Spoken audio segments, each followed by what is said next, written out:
Hello, hello, hello! Hello po sa inyo lahat mga ka-ingron. So, heto po ulit tayo for another video ng pagtatanggal natin ng ingron at saka dry skin sa ating client. Heto po pala ang ating client na si Man. So, ito po yung kabilang paa niya po mga ka-ingron. So, pasensya na po sa aking boses. Malat po dahil po sa aking ubo at saka hindi maganda yung pakiramdam natin. So, pero kailangan pa rin natin kumayod hanggat kaya pa natin po.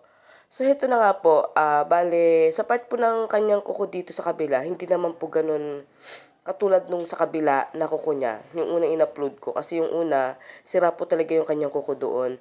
Pero dito, yung kanyang hinlalaki, kailangan niya din pong ma-nail file para po, kumbaga, mag-plain yung kanyang kuko. Kasi, yung case po ng kuko niya dito, may mga paalon-alon po siya. May part po na malalim, may maibabaw, kaya ginamitan ko po siya ng electric file para po pumantay po yung kanyang kuko. So, hindi po ako masyadong nagtanggal dito ng mga ingron. Bali, nilinisan ko lang po talaga kasi yung kuko ng ating client hindi po sanay sa pagkukudkod o pagtanggal ng ingron sa dry skin. So, 'di ba? Sobrang niya, sobrang madami siyang dumi sa ibabaw ng kuko niya. So, pinangalawa ko po ulit yan kasi talagang matagal na po kasi nung last na nagpalinis siya sa kanyang estimation, matagal na kasi nung last na baba niya, hindi rin po siya nagpalinis po. So, heto na po. At ikakat na po natin yung kanyang kuko dyan. So, ayan.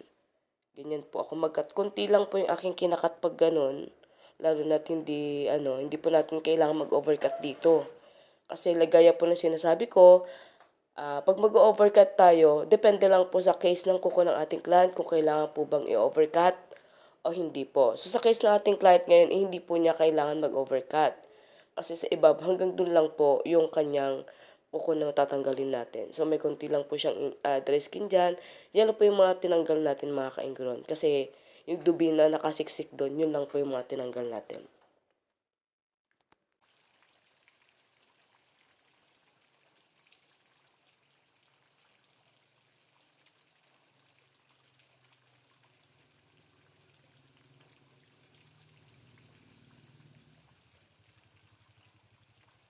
Dito naman po tayo sa kabilang side ng kuko ng ating client. So, ganun din po yung gagawin natin, yung step natin na ginawa sa kabila.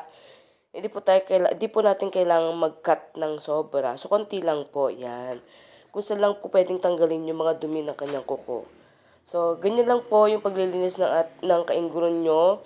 Depende po sa case ng kuko ng client. So, yung mga dumi na yan, minsan yan po yung nagkukos ng sakit din minsan sa gilid ng kuko natin. So, kailangan po natin na matanggal lahat yun. Dahan-dahan lang po mga ka-ingron. So, sa mga nagchat-chat sa akin kung paano, ganito lang po yung process niya. Kung hindi po kailangan i-cut, huwag pong i-cut. Kung kaya po natin siyang i-push lang po natin. Pero kung kailangan natin mag-cut, mag-start lang po tayo sa maliit. Kung hindi po kayang maliit, lakihan po natin. Doon lang po kayo mag-start kasi ibahin niyo po sa amin na katulad ko rin po na hindi ko po sinasabi na pro ako na may alam tungkol dito, diretso na po na ganun yung gagawin. Kung sa inyo po na na self-cleaning po kayo, ganun lang po yung masasuggest ko. Tulak nyo lang po muna siya ng konti. Kung hindi po kaya, mag-cut po kayo ng konti.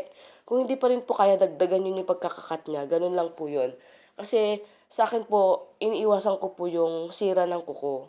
Kasi kung sobrang cut po yan, talagang yung tubo niya, mas lalaki pa po yung dry skin niya. Doon na po magkukos na paiba na po yung shape ng kuko. So, heto na po at nagkakat na po tayo ng mga cuticle niya. Kasi, nagamit na po ako dyan ng electric drill para po maayos yung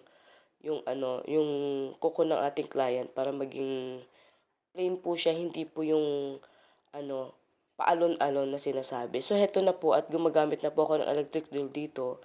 Papantayin ko lang po siya. So, ang paggagamit naman po ng electric drill, dahan-dahan lang kasi minsan umiinit din po siya. So, harmful din po sa ating client yon.